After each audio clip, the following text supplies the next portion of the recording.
اشرا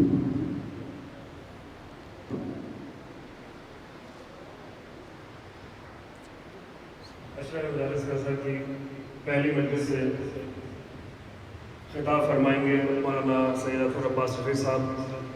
ایک بار مل کے درود پڑھیں محمد و آل محمد اللہم صلی.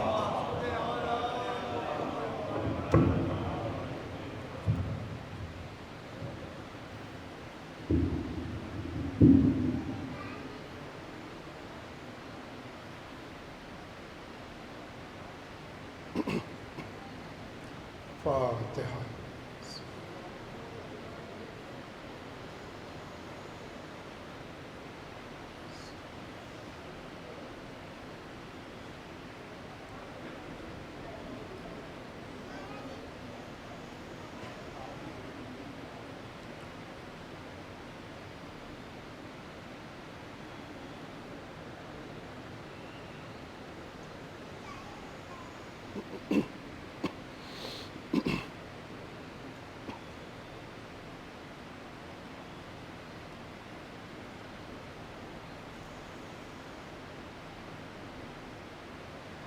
لا حول ولا قوة إلا بالله العلي العظيم. بسم الله الرحمن الرحيم. الحمد لله رب العالمين بارئ الخلائق أجمعين، والصلاة والسلام على سيدنا ونبينا وحبيب قلوبنا وشفيع ذنوبنا وطبيب نفوسنا أبي القاسم محمد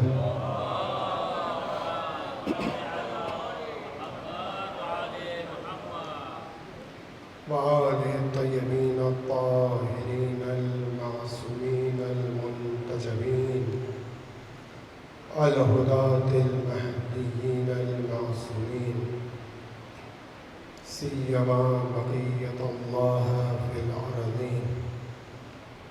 روحي وأرواحنا لتراب مقدمه الفداء، ولعنة الدائم على أعدائهم أجمعين إلى قيام يوم الدين. الحمد لله الذي جعلنا من المتمسكين بولاية علي بن أبي طالب السلام.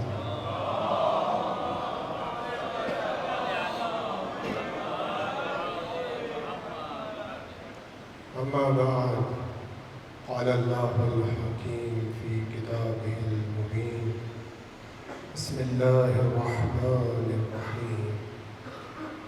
إذ أخذنا ميثاق بني إسرائيل لا تعبدون إلا الله ثم توليتم إلا قليلا منكم وأنتم معرضون. صلوات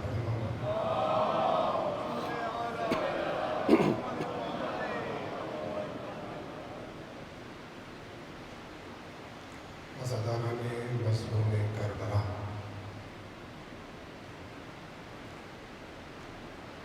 فرش عذاب بچ چکا. آپ حسین پر اشک بہانے کے لیے آمادہ ہو چکے. سننے والے آمادہ ہیں، پڑھنے والے آمادہ ہیں، منتظمین آمادہ ہیں، خدمت کرنے والے آمادہ ہیں. پورا عالم حسین کی خدمت کے لیے آمادہ ہے، جو کہ کربلا نگاہ میں ہے. آج پہلی محرم الحرام ہے، اور آج فرش عزا پر آنے کی جو آمادگی ہے وہ پورے سال فرش عزا پر بیٹھنے سے کاملاً مختلف ہوا کرتی ہے.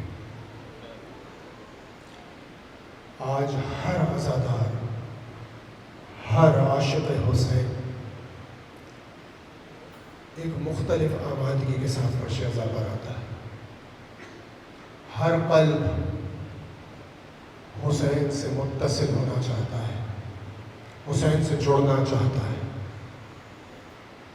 خود کو آمادہ کرتا ہے حسین کے قریب ہونے کے لیے،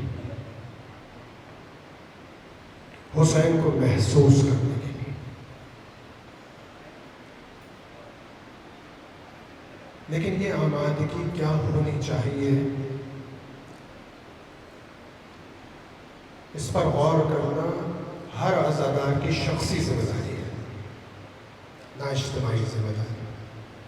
ہر عزادار کی شخصی ذمہ داری ہے کہ وہ ایک آمادگی کے ساتھ اس مقدس فرش عزا پر آئے۔ اگر حسین کو محسوس کرنا ہے، اگر منقلب ہونا ہے، تبدیل ہونا ہے، تو اس آمادگی پر غور کرنا ہوگا۔ اور وہ آمادگی کیا ہے؟ تمام آمادگیوں سے پہلے سب سے پہلی آمادگی یہ ہے کہ منقلب ہونے کے لیے تیار ہو۔ یعنی کیا؟ یعنی خود کو تبدیل کرنے کی آمادگی کے ساتھ فرش عزا پر آئے۔ یقیناً ایک عزادار اس فرش عزا پر گریہ کرنے آتا ہے، سیکھنے آتا ہے، ذکر کرنے آتا ہے، ثواب کی نیت سے آتا ہے، سیدہ طاہرہ کو پرسہ دینے کے لیے آتا ہے۔ لیکن سب سے مہم چیز ان تمام چیزوں سے پہلے آمادگی ہے منقلب ہونے کی، تبدیل ہونے کی۔ یعنی حسین سے کہے کہ مولا میں اپنے پورے وجود کے ساتھ اس فرش عزا پر حاضر ہوں، جس طرح اصحاب حسین حاضر ہوئے تھے کربلا میں۔ پھر دیکھیں حسین آپ کے وجود کے ساتھ کیا کرتے ہیں۔ حسین آپ کے وجود کو منقلب کر دیں گے، تبدیل کر دیں گے۔ دنیا میں کوئی عمل ایسا نہیں جو ایک لمحے میں انسان کو تبدیل کر دے سوائے عزاداری حسین کی۔ فقط عزائے حسین ہے جس میں یہ طاقت ہے کہ لمحوں میں انسان کو تبدیل کر دے۔ حر کو حسین کی ایک نظر کرم نے تبدیل کیا ہے، ایک نظر کرم۔ جب حر نے امام کے لشکر کو روکا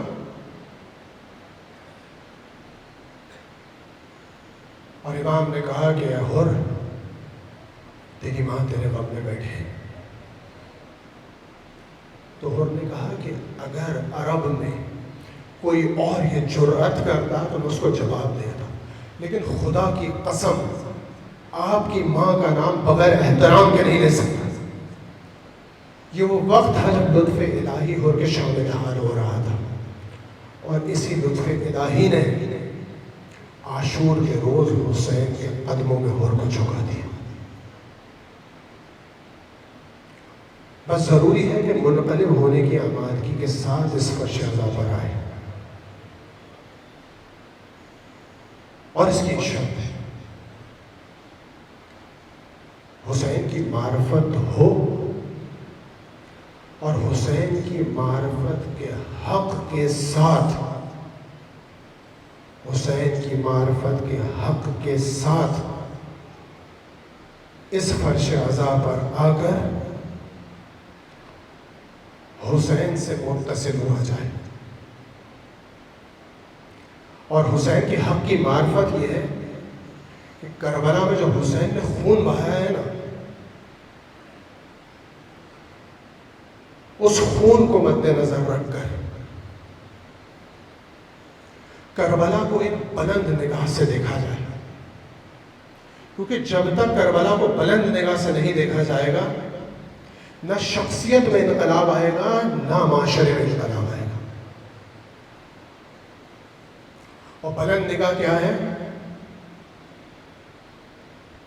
کربلا مسئلہ حسین کی پیاس کا نہیں ہے، کربلا مسئلہ حسین کے مقام کا ہے۔ دنیا میں کئی مظلومانہ شہادتیں ہیں، بنی اسرائیل کے کئی انبیاء مظلومانہ طریقے سے قتل کیے گئے، لیکن کوئی مثل حسین نہیں ہے، کیونکہ مسئلہ ظلم کی انتہا کا نہیں ہے، مسئلہ مقام و منزلت کی انتہا کا ہے. کربلا میں مقام امامت پامال کیا گیا. وہ مقام امامت جو قرآن کی نگاہ میں نبوت سے بالا تر مقام ہے.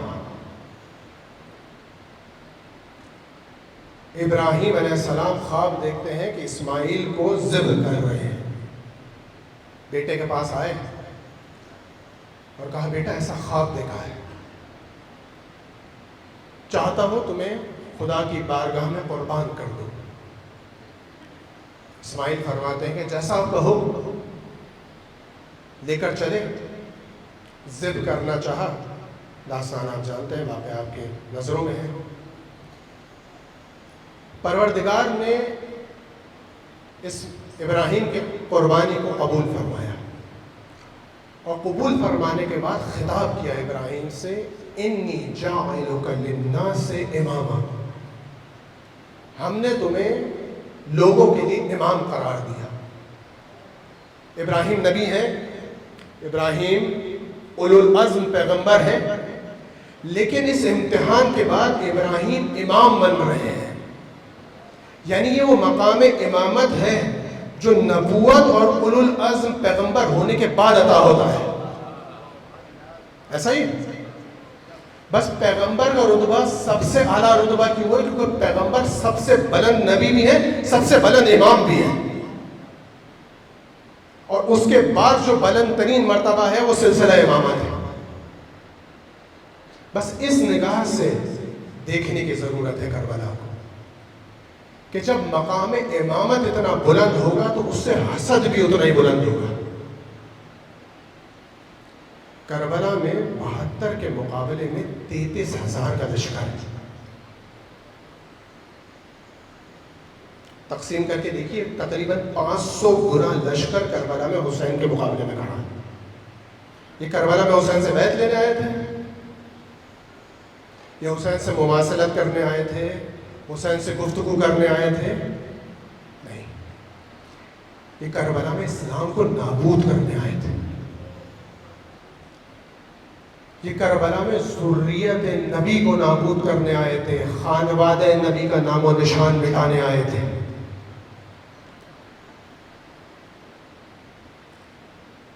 اس نگاہ سے کربلا کو دیکھنا ولایت کا ایک تقاضا ہے. ولایت کا ہم بھرتے ہیں نا, علی ولی اللہ کہتے ہیں, اولاد علی کے ماننے والے ہیں.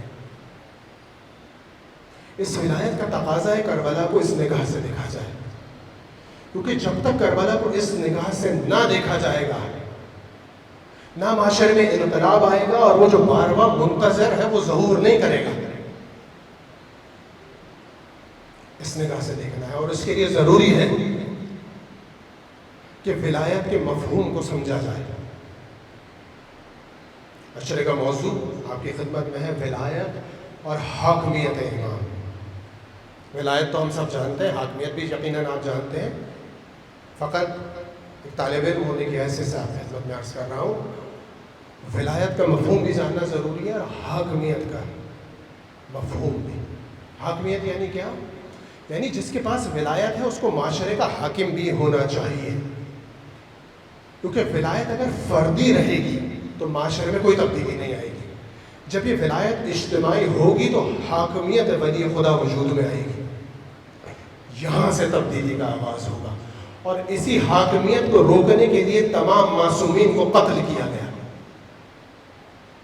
ولایت میں مشکل نہیں تھی, ہر شخص جانتا تھا.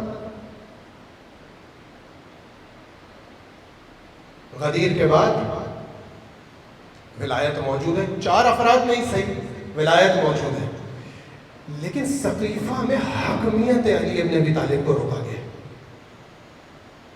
اور انشاءاللہ اس کی وجوہات تفصیل سے عرض کروں گا اگر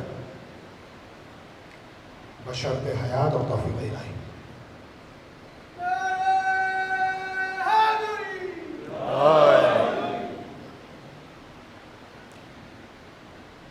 بس ولایت کا مفہوم جاننا ضروری ہے. جب تک ولایت کا مفہوم روشن نہیں ہوگا, ولایت بھی روشن نہیں ہوگی. جب تک ولایت روشن نہیں ہوگی, حاکمیت سمجھ میں نہیں آئے گی. اور نہ حاکمیت کی ضرورت محسوس ہوگی۔ آج مسلمانوں کے ضعف کی سب سے بڑی وجہ یہ ہے کہ انہیں اپنے وقت کے امام کی حاکمیت محسوس نہیں ہو رہی، ضرورت محسوس نہیں ہو رہی کہ کسی ولی خدا کو اس زمانے میں حاکم ہونا چاہیے۔ اور جب تک حاکمیت کی ضرورت محسوس نہیں ہوگی معاملہ تبدیل نہیں ہوگا۔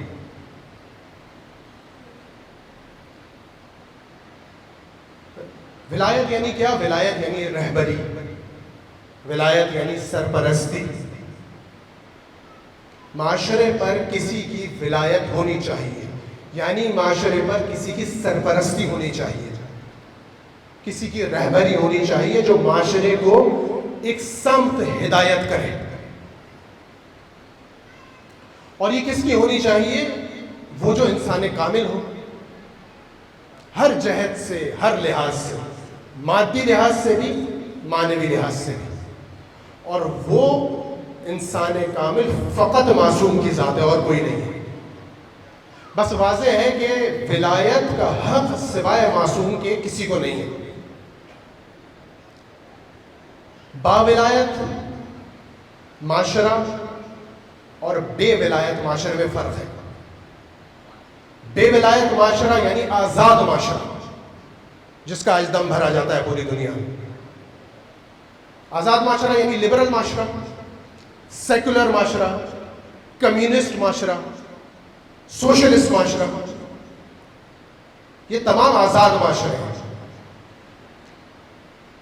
لیکن باولایت معاشرہ یعنی الہی معاشرہ، یعنی حسینی اور علوی معاشرہ۔ یہ معاشرہ وجود میں نہ آئے، دشمن اسلام کی ساری قوت اس پر صرف کی جاتی ہے کہ باولایت معاشرہ وجود میں نہیں آنا چاہیے، کیونکہ یہ باولایت معاشرہ جب وجود میں آئے گا تو حاکمیت وجود میں آئے گی۔ اور اس باولایت معاشرے میں مومن قوی ہے، منافق ضعیف ہے۔ اور جہاں مومن قوی ہو وہاں ولایت ہوتی ہے ولی خدا کی، اور جہاں منافق قوی ہو وہاں ولایت ہوتی ہے ابلیس کی اور نمائندگان ابلیس کی۔ ایک صلوات پڑھے محمد و آل محمد۔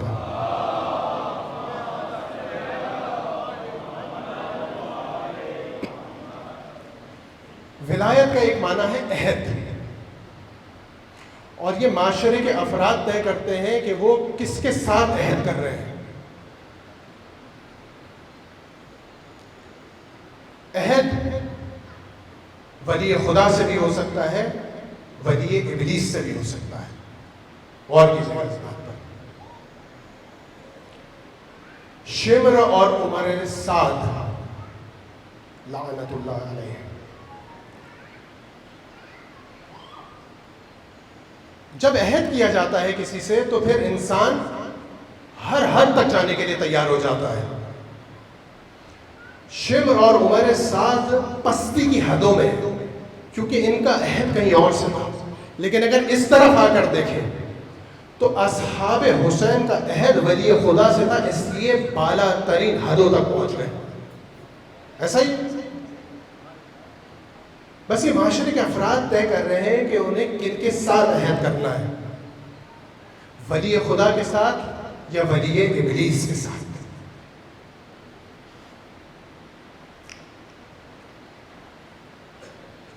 جب معاشرے میں بہر المقدماتی گفتگو ہے، اور تھوڑا سا آپ کا وقت لوں گا، ایک صلوات پڑھ دیں محمد و آل محمد۔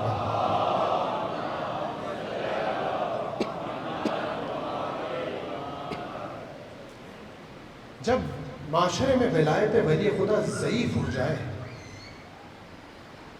تو اس کا نتیجہ کربلا جیسے میدانوں پر آ کے ختم ہوتا ہے۔ علی اپنے وقت کے عالم ترین شخص کا نام ہے، علی فاضل ترین شخص ہے، علی کائنات کی افضل ترین ہستی ہے، لیکن علی محراب عبادت میں قتل کر دیے گئے۔ قتل کر دی گئی. قاتل کون تھا؟ قاتل کون تھا؟ عبد الرحمن ابن ملجم مرادی. بس اس نام تک ہم پہنچ گئے، کافی ہے. ایک طرف گریا کیجیے، ایک طرف لان کیجیے، آگے بڑھ جائیے. اگر یہی ہے تو پھر 10 سال بعد آگے چلیے، دوبارہ کائنات کی افضل ترین ہستی ہوگی، دوبارہ فاضل ترین ہستی ہوگی، دوبارہ عالم ترین ہستی ہوگی. زہر کا پیالہ دیا جائے گا اور امام حسن مشتبہ قتل کر دیے جائیں گے. قاتلہ کون؟ جودہ بنت اشعث ابن قیس کندی. بس امام پر گریہ کریں، قاتلہ پر اعلان کریں، آگے بڑھیں، بڑھتے رہیے آگے. پھر 61 ہجری میں یہی واقعہ پیش آئے گا.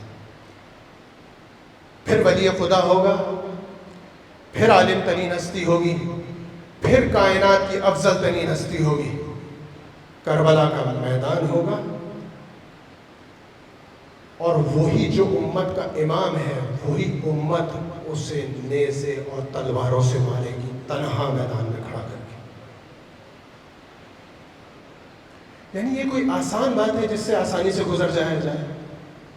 امت کا امام، تک و تنہا امت کا امام میدان میں کھڑا ہے، خود امت نیزے اور تلواروں سے اسے قتل کر رہی ہے. لا الہ الا اللہ.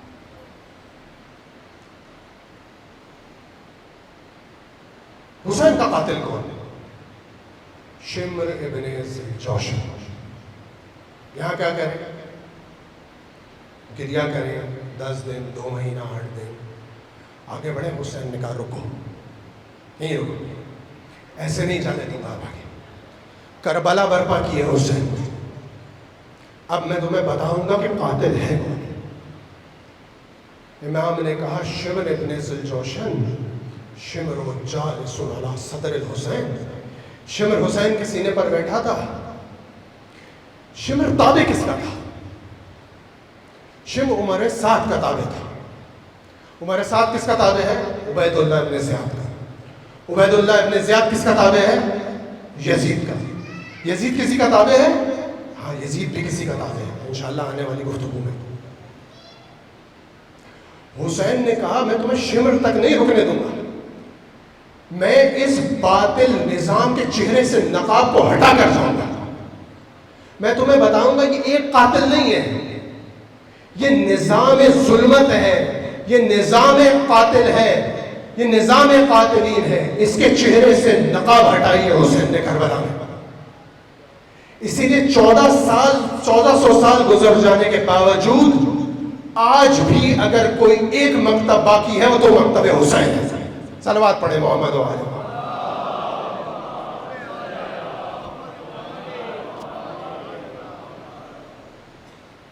حسین نے کربلا میں ظلم کے چہرے سے نقاب کو ہٹا دیا.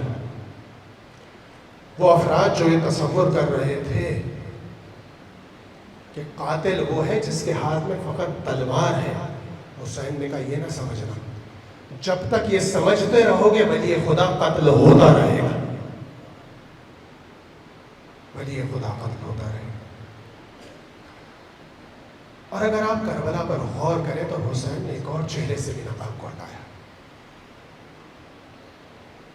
لیکن ہم اپنی زبان میں اگر کہیں تو حسین نے اس نقاب کو اس چہرے سے نصف ہٹایا ہے، تھوڑا سا ہٹایا ہے. یہ کون سے چہرے تھے؟ اس کا جواب خود ایک سوال میں ہے، اور سوال پھر وہی کہ حسین کو کس نے قتل کیا؟ آج ہم 21ویں صدی میں بھی اگر فقط شمر کا نام لیتے رہے تو معذرت کے ساتھ وائے ہے سوچ پر. آج ہمیں اپنی ہر چیز میں اپڈیٹڈ نظام چاہیے، لیٹسٹ ٹیکنالوجی چاہیے، لیکن جب ماہ محرم آتا ہے تو ہم 1400 سال پیچھے کیوں جاتے ہیں؟ 1400 سال پیچھے جانا مسئلہ نہیں ہے، 1400 سال پیچھے زندگی گزارنا مسئلہ ہے. اگر ہم 2 مہینے 8 دن 1400 سال پیچھے زندگی گزارتے رہے تو کربلا کا ہدف پورا نہیں ہو رہا، حسین کے خون بہانے کا ہدف پورا نہیں ہو رہا۔ یہی ولایت کا اصلی ترین تقاضا ہے کہ امام کہتے ہیں کہ اس کربلا کو آج کی نگاہ میں دیکھو، آج یزید کہاں منڈلا رہا ہے، آج یزید کہاں گھوم رہا ہے، اس کا مقابلہ آج کی حسینیت سے کرنا ہوگا۔ اگر ایسا نہ کیا تو آج جو مظلوم ہوگا وہ وقت کا حسین اور وقت کا علی ہوگا۔ ظہور کا دن معین نہیں ہے، ظہور کا وقت معین نہیں ہے، اسی لیے نہیں ہے کیونکہ جب تک ظہور کی شرائط محقق نہیں ہوگی ظہور نہیں ہوگا، اور ظہور کی شرائط کو محقق کون کرے گا؟ مجھے اور آپ کو کرنا ہے۔ دشمن اسلام تو یہ کام نہیں کرے گا، اس کا تو کام یہی ہے کہ 2 مہینے 8 دن ہمیں پیچھے بھیج دے، جاؤ وہاں رو، وہاں گریا کرو، وہاں سینہ زنی کرو، اور واپس 2 مہینے 8 دن بعد پلٹ آؤ جب تم پھر حسین نہ کرو، پھر تم دنیا کی دوسری چیزوں میں مشغول ہو جاؤ۔ اگلے سال بعد دوبارہ یہی کرنا، اسی سرکل میں گھومتے رہو، جب تک گھومتے رہو گے میں اپنے اہداف تک پہنچتا رہوں گا، اور جب تک میں اپنے اہداف تک پہنچتا رہوں گا میں فلسطین میں بچے بھی مارتا رہوں گا، مائیں بھی مارتا رہوں گا، کوئی کچھ نہیں کر سکتا۔ میں سامرا بھی تباہ کر دوں گا، میں کاظمین بھی تباہ کر دوں گا، لیکن اگر مکتب حسینی کے شاگرد نہ ہوتے تو آج ہمارے سامنے اسلام اس حالت میں نہ ہوتا۔ وائے ہے تمام مسلمانوں پر جو اس بات کو نہیں سمجھ پا رہے کہ آج بھی اگر کسی نے حفظ کیا ہے تو یہ اسی مکتب حسینی کے سربازوں نے اسلام کو حفظ کیا۔ آج بھی قرآن اگر ہمارے ہاتھوں میں صحیح و سالم صورت میں موجود ہے تو یہ مکتب حسینی کے شاگردوں کی قربانیوں کا نتیجہ ہے۔ بس مجھے اس دور میں زندگی نہیں گزارنی، مجھے آج دیکھنا ہے، آج دیکھنا ہے آج کی کربلا کس طرح برپا ہو رہی ہے۔ کلو یوم عاشورہ کلو ارض کربلا، بات آ گئی ہے تو عرض کر دوں، سوچ کر نہیں آیا تھا لیکن بہرحال گفتگو تو بہرحال آنے والی مجلسوں میں تھی، لیکن نہ جانے کیوں زبان پر آ گئی۔ آنے والی مجلسوں میں اس لیے اس کو رکھا تھا کہ پہلی مجلس سے ہی آپ کہیں گے کیا یہ کہہ رہے ہیں اور اگلے دن کوئی یہاں پر نہ ہو، اس لیے سوچا تھا چند دن تو مجلس سن لیں اس کے بعد چلے جائیے گا، لیکن اب زبان پر آ رہی ہے تو عرض کر دوں۔ تقابل کیا جا رہا ہے کلو یوم عاشورہ کلو ارض کربلا کا ایسی چیزوں سے جو تقابل کے قابل نہیں ہے۔ کہہ رہے ہیں کہ خاک شفا کو بیچا گیا، نہ جانے بیچا گیا نہیں بیچا گیا نہیں جانتا، لیکن اگر کلو یوم عاشورہ کلو ارض کربلا حقیقت ہے تو یہ کراچی بھی کربلا ہے، یہ سڑکیں بھی کربلا ہیں۔ جاہلانہ تقابل ہے یہ، حسین کی توہین ہے یہ، کربلا کی توہین ہے یہ۔ کب ہمارے شعور اتنے بیدار ہوں گے کہ ہم ان لوگوں کا گریبان پکڑ سکیں؟ یہ وہ لوگ ہیں جو کبھی کبھی بھی ظہور کو محقق نہیں ہونے دیں گے۔ یہ وہ افراد ہیں کہ جو علی کو، آج کے حسین کو ہمیشہ مظلوم رکھیں گے۔ معذرت چاہتا ہوں، میں اس طرح سوچ کے نہیں آیا تھا، لیکن تقابل کیا جا رہا ہے ایک آئیڈیالوجی کا۔ کلو یوم عاشورہ کلو ارض کربلا ایک معنوی عبارت ہے۔ امامہ پہن کر فاضل قوم و نجف اور نہ جانے کیا کیا، وہاں کے فاضل افراد یہ کیسے بیان کر سکتے ہیں؟ اچھی طرح جانتے ہیں کہ یہ تقابل قابل قبول نہیں ہے۔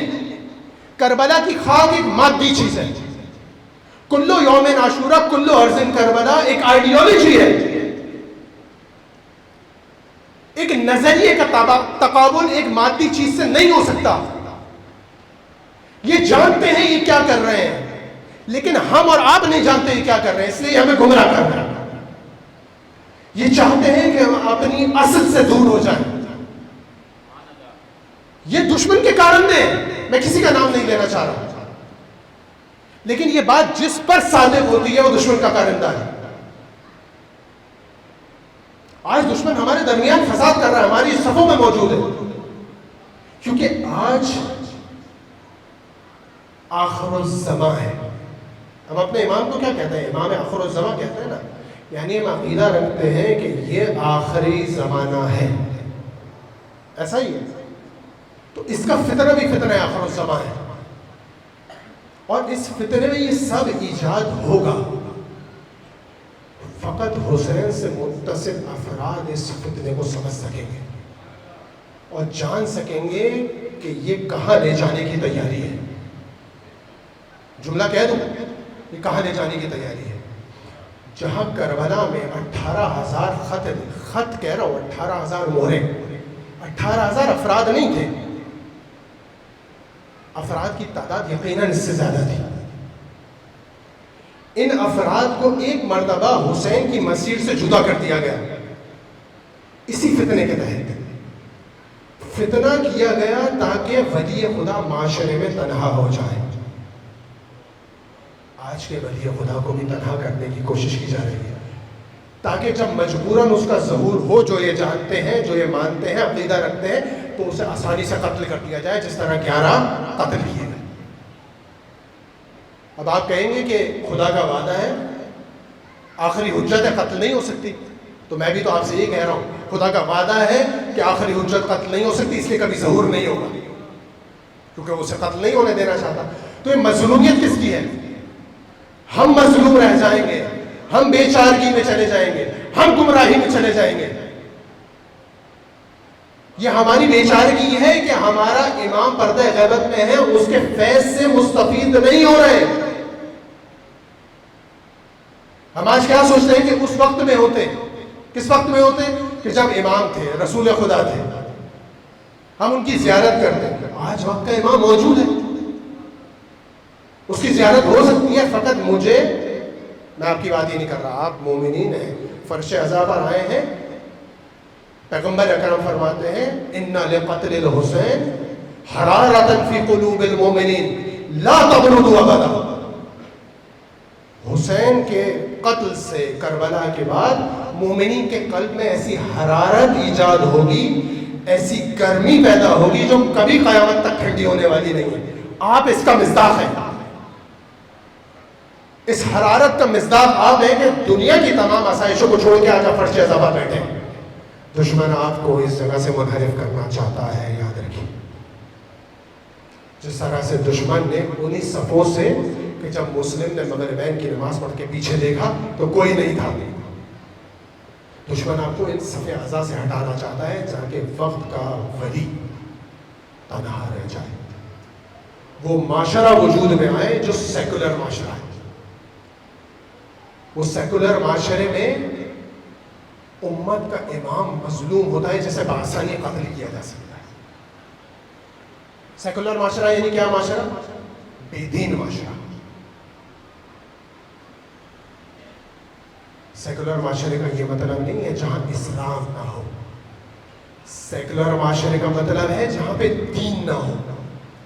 غور کیجیے گا، فرق ہے ان دونوں باتوں میں. ایک معاشرہ جس میں اسلام نہ ہو، ایک معاشرہ جس میں دین نہ ہو، یہ دونوں معاشرے فرق کرتے ہیں. جس معاشرے میں دین نہیں ہے وہ ہے سیکولر معاشرہ. کئی ممالک کے نام نہیں لینا چاہ رہا، اسلام ہے، دین نہیں ہے. مسلمان ہونا فرق رکھتا ہے، دیندار ہونا فرق رکھتا ہے. اصول کافی کی باب الایمان میں اس حدیث کو لکھا، ان الایمان یشارک الاسلام والاسلام لا یشارک الایمان. کیا معنی؟ انما الایمان، جہاں ایمان ہے اسلام اس میں شامل ہے، لیکن جہاں اسلام ہے ضروری نہیں ہے کہ وہاں ایمان بھی اس میں شامل ہو. یعنی کیا؟ آسان سی بات. اسلام کس کو کہتے ہیں؟ مسلمان کس کو کہتے ہیں؟ شہادتین پڑھنے والے کو مسلمان کہتے ہیں. لا الہ الا اللہ محمد رسول اللہ صلی اللہ علیہ وسلم. درود پڑھیے گا.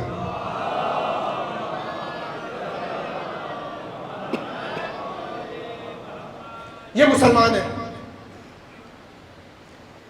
جس نے شہادتین کہہ دی یہ مسلمان ہے. لیکن ضروری نہیں ہے یہ مومن بھی ہو. اسلام مسلمان اسلام ظاہری کا نام ہے. جس نے ظاہری طور پر اسلام کو قبول کیا وہ مسلمان، اور جس نے باطنی طور پر اسلام کو قبول کیا وہ مومن. کربلا مسلمان کی جنگ نہیں تھی. سمجھ لیجیے اس بات کو. نعرہ ہے نا آج یہ ایسے نعرے اور ایسے یا سلامت رہی ہے یہ نعرہ لگایا جاتا ہے نا آج. اور آہستہ آہستہ آپ معاشرے میں دیکھ رہے ہیں یہ نعرے بڑھتے چلے جا رہے ہیں. کہہ رہے ہیں مسلمان کی جنگ تھی.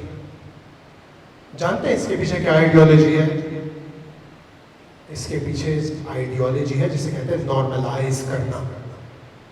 ہر چیز کو نارملائز کر دو، یعنی ایک سیکولر دین سامنے لے آؤ جہاں پہ کہا جائے کہ سب اچھا ہے، سب صحیح ہے، ہر چیز قابل قبول ہے.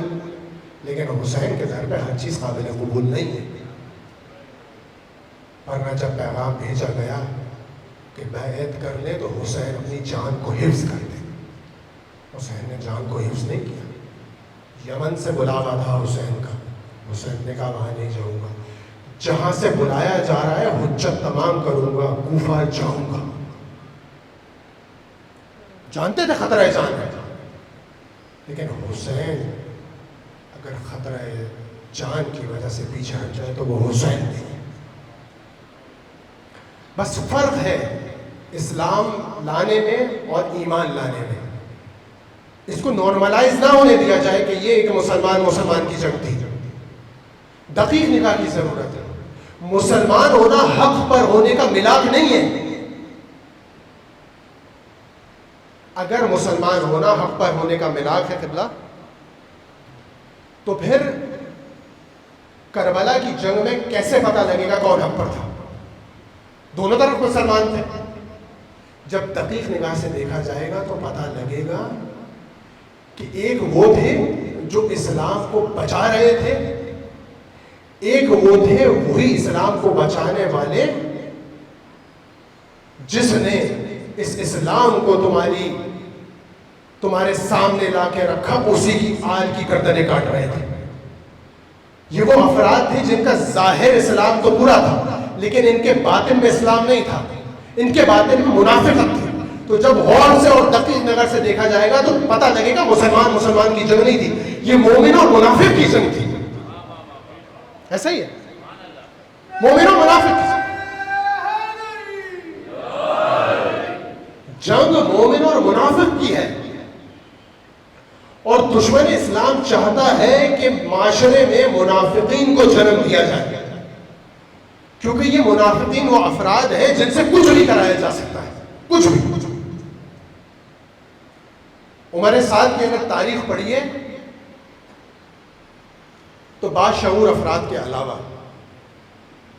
کوئی نہیں کہہ سکتا تھا کہ کربلا میں حسین کو قتل کرنے کی سپہ سالاری عمر سعد کے ہاتھ میں ہوگی. چھوٹا خاندان نہیں عمر سعد کا. لیکن جب منافقت قلب میں پروان چڑھ جائے تو پھر فقط شہر رے، سرزمین رے کی خاطر آل نبی کو قتل کیا جاتا ہے. یہ ہے منافق. اور انشاءاللہ کل کی گفتگو اسی پر ہوگی کہ منافق کون ہے اور ولایت باطل کیا ہے. منافق کو جاننے کی ضرورت ہے، منافق کو پہچاننے کی ضرورت ہے. اور انشاءاللہ کل آپ کے سامنے پیغمبر کی وہ حدیث پیش کروں گا صلی اللہ علیہ وآلہ وسلم.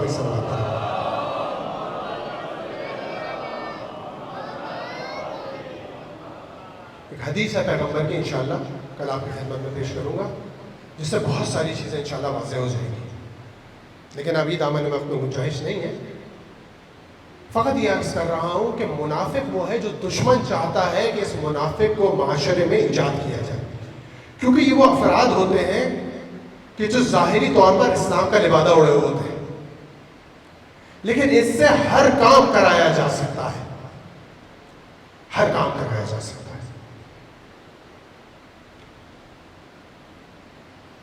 شہر رے کی حکومت کی خاطر عمر سعد نے حسین کو قتل کر دیا، یہ ہے منافق۔ بہار الانوار میں علامہ مجلسی نے 43ویں جلد غالباً صفحہ 315 پر اس کو لکھا، حدیث نقل کرتے ہیں سلمان فارسی سے۔ فرماتے ہیں پیغمبر، سلمان فارسی فرما رہے ہیں کہ پیغمبر کے ساتھ ہم موجود تھے، پیغمبر کے لیے کچھ پھل بھیجے گئے۔ پیغمبر نے مجھ سے کہا کہ جاؤ سلمان، حسن اور حسین کو بلا کر لاؤ۔ پیغمبر کوئی چیز حسن اور حسین کے بغیر تناول نہیں کیا کرتے تھے۔ سلمان کہتے ہیں میں گیا، میں نے شہزادوں کو ڈھونڈا، کہیں شہزادے نہ ملے۔ میں واپس پلٹا، پیغمبر سے آ کے کہا کہ پیغمبر حسنین کہیں نظر نہیں آ رہے، شہزادے کہیں نہیں مل رہے۔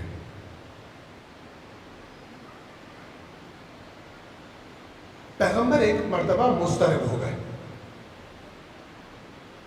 سلمان کہتے ہیں پیغمبر اٹھے، باہر کی طرف دوڑے، میں پیغمبر کے ساتھ ساتھ۔ راستے میں جبرائیل نازل ہوئے۔ آپ سلمان فارسی کی بھی فضیلت سن لیجیے۔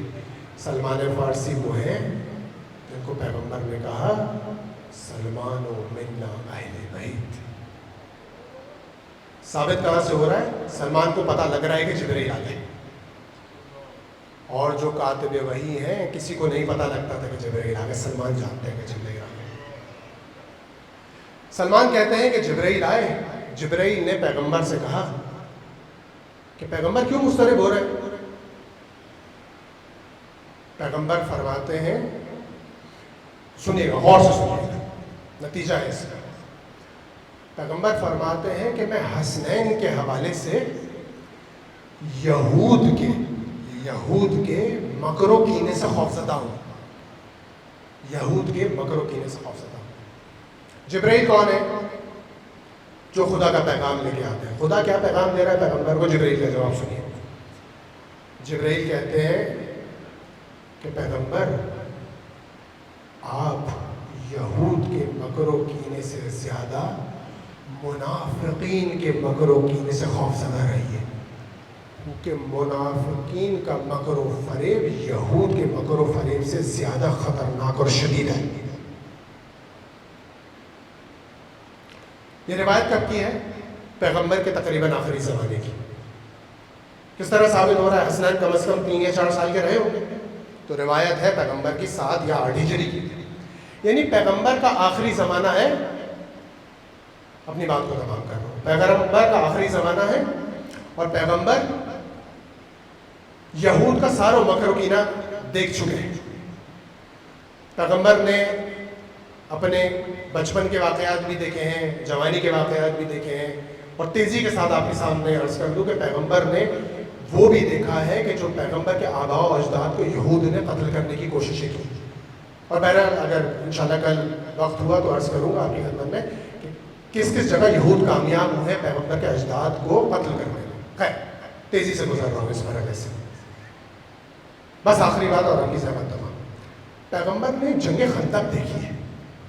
جنگ خندق میں یہی منافقین تھے، یہ یہود تھے جو گئے مشرکین کے پاس اور کہا کہ آ کے حملہ کرو، ہم تمہیں پیچھے سے راستہ دیں گے، دونوں طرف سے داخل ہو مدینے میں اور محمد کو قتل کر دو۔ پیغمبر نے اسی جنگ میں کیا کہا؟ جب علی عمر بن عبد ود کے سامنے گئے تو پیغمبر کیا فرما رہے ہیں؟ پیغمبر فرما رہے ہیں کہ آج کل ایمان کل کفر کے مقابلے میں جا رہا ہے. ایسا ہی کہا پیغمبر نے. میں کہوں گا کہ اگر پیغمبر کربلا میں ہوتے تو حسین جب آخری رخصت کے بعد گھوڑے پر سوار ہو رہے تھے تو پیغمبر یہی کہتے ہیں کہ آج کل ایمان کل کفر کے مقابلے میں جا رہا ہے. بس میں نے اپنی بات کو تمام کیا. فرق کیا ہے کہ جب علی عمر بن عبدود کے سامنے گئے ہیں تو عمر بن عبدود وہ شخص ہے جو کافر ہے. علی کے سامنے کفر عیاں ہے. تلوار کے زور پہ علی نے کفر کا سر کاٹ ڈالا. لیکن حسین کے سامنے جو ہے وہ منافق ہے جس نے اسلام کا لبادہ اڑا ہوا ہے. اب یہاں تلوار کی نوک سے کام نہیں ہوگا, تلوار کی دھار سے کام نہیں ہوگا, بلکہ یہاں نوک نیزہ سے حسین کو انقلاب برپا کرنا پڑے گا. حسین نے اپنا سر دے کر لوگ نیزہ پر اسلام میں انقلاب برپا کیا.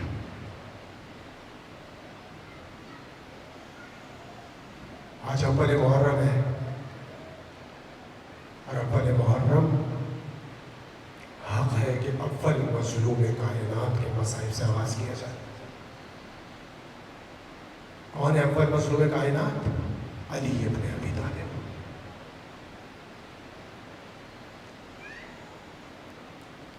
علی نہج البلاغہ کے 25ویں خطبے میں ارشاد فرما رہے ہیں کہ مجھے خبر ملی ہے کہ دشمنان اسلام کے لشکر نے مسلمان عورتوں پر حملہ کیا ہے, اور ان عورتوں میں وہ عورتیں بھی شامل ہیں جو اسلام کی پناہ میں تھیں, یعنی یہودی عورتیں. کتنا خیال ہے علی کو یہودی عورت تک کا, کیونکہ علی عدل کا امام ہے. لیکن واقعی علی مظلوم ہے کہ علی نے کربلا نہ دیکھی. علی نے کربلا نہ دیکھی. علی فرماتے ہیں کہ اگر مجھے خبر ملی ہے کہ حملہ کیا گیا اور ان عورتوں کے, یہودی عورتوں کے دستبند اور گوشوارے چھینے گئے اور کوئی دفاع کرنے والا نہ تھا. اگر کسی کو یہ خبر ملے کہ یہ ظلم ہوا اور کوئی دفاع کرنے والا نہ تھا اور اس غم کی شدت سے وہ مر جائے تو اسے حق ہے تعجب نہ کرنا, تعجب نہ کرنا اس خبر کو ملنے سے کہ کوئی دفاع کرنے والا نہ تھا, وہ مر جائے. علی کی آنکھوں میں خطبہ دیتے ہوئے منبر رسول خدا سے آنسو بہہ رہے تھے. علی کی آنکھوں میں شاید وہ منظر تھا کہ مدینے کا در جل رہا تھا اور کوئی دفاع کرنے والا نہ تھا. زہرا کا گل نازا اس سے چھینا جا رہا تھا اور کوئی دفاع کرنے والا نہ تھا. در چلایا جا رہا تھا, کوئی دفاع کرنے والا نہ تھا. یا میں کہوں گا شاید علی کی آنکھوں میں وہ منظر تھا کہ کربلا میں گوشوارے چھینے جا رہے تھے, کوئی دفاع کرنے والا نہ تھا. خیمے چلائے جا رہے تھے, کوئی دفاع کرنے والا نہ تھا. تماچے مارے جا رہے تھے, کوئی دفاع کرنے والا نہ تھا. بچوں کے ٹکڑے کیے جا رہے تھے, گھوڑے کی ٹاپوں میں بچے روتے جا رہے تھے, کوئی دفاع کرنے والا نہ تھا. میں کہوں گا علی واقعاً آپ مظلوم کائنات ہیں, اول مظلوم کائنات ہیں. جب کوئی گھر سے چلا جاتا ہے تو اس کی چیزوں کو چھپا کر رکھ دیا جاتا ہے تاکہ بچے نہ دیکھنے پائیں, کیونکہ جب جب بچے دیکھیں گے انہیں یاد آئے گی اپنے ماں باپ کی. لیکن جب زہرا اس دنیا سے چلی گئی تو علی واقعاً آپ کی مظلومیت ہے. آپ بچوں سے وہ چیزیں چھپا ہی نہ سکتے تھے. بچے دیکھ رہے تھے جلا ہوا در یہی ہے, اس میں ایک میخ ہے جو خون آلودہ ہے, دیواریں ہیں جو جل کر سیاہ ہو چکی ہیں. زینب کی جب جب نگاہ پڑتی اس در پر, زینب کی آنکھوں سے آنسو جاری ہو جاتے.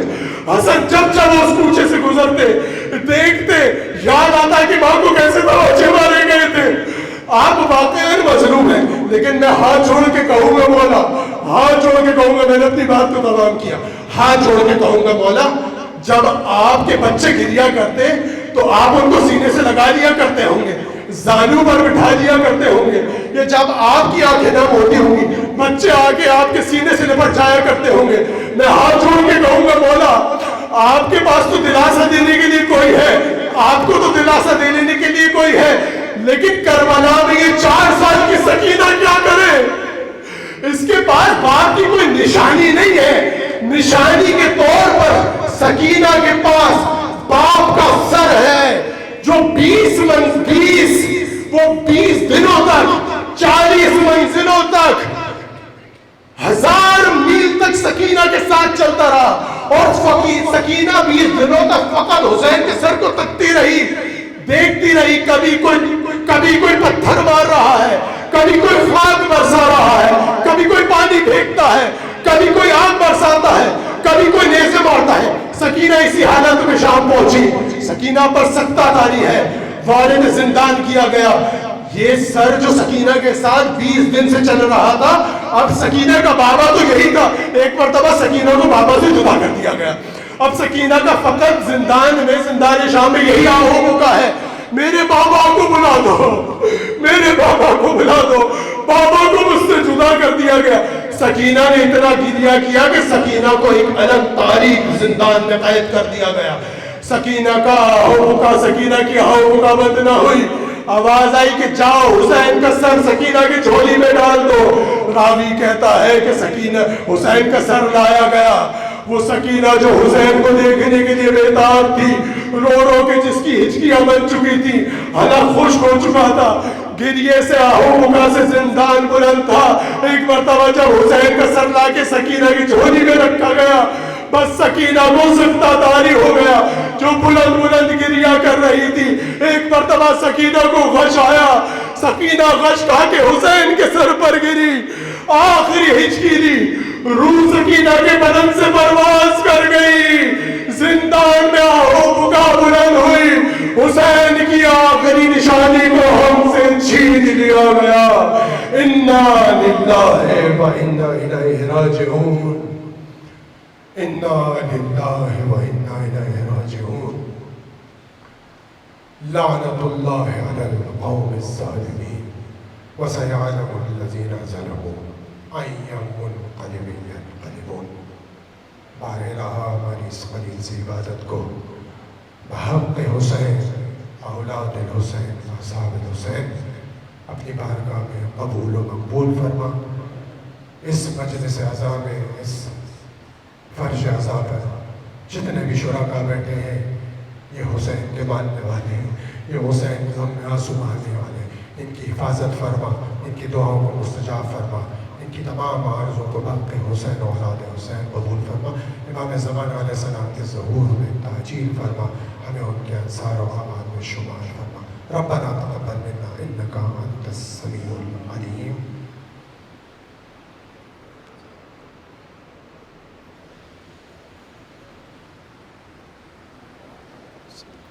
پانی